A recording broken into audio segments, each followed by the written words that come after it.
Certainement vous connaissez et avez déjà acheté au moins l'un de ces produits.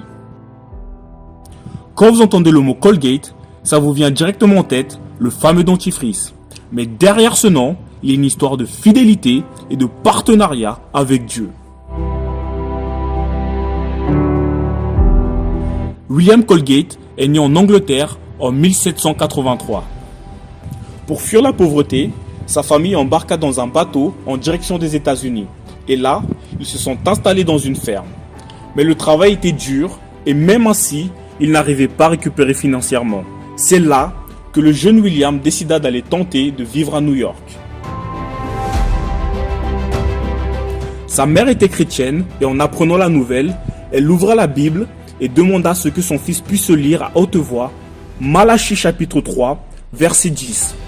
Ce fut l'unique conseil de sa mère avant de partir, que de tout ce qui venait dans sa main, il devait premièrement séparer sa dîme pour Dieu. Au cours de son voyage, il trouva un voisin qui était capitaine d'un bateau de canal. Et ensemble, ils ont fait une prière et il conseilla le jeune garçon qui était déterminé à travailler dans la fabrication de savon.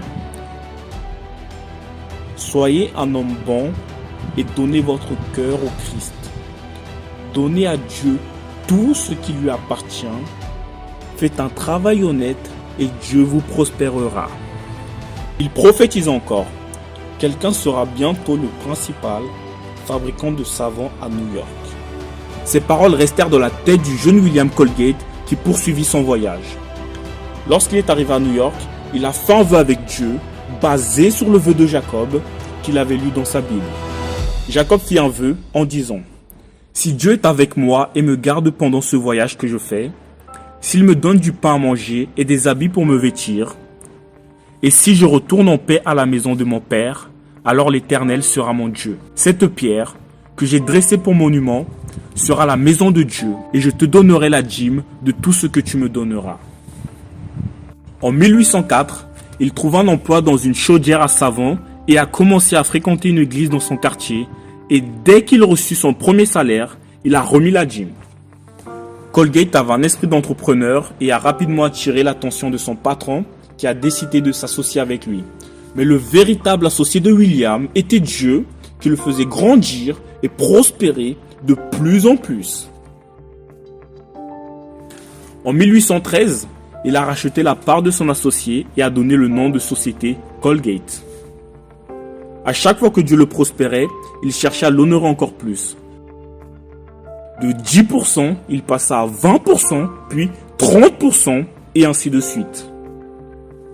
La vie de William Colgate était de servir le Très-Haut avec ses richesses. Il investit des millions dans l'œuvre de Dieu, dans l'envoi de missionnaires dans le monde, dans des écoles et universités ayant comme base la parole de Dieu.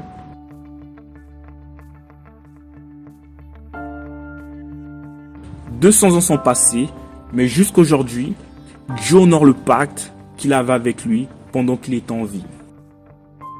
Aujourd'hui, la marque Colgate est mondialement connue comme variété de produits.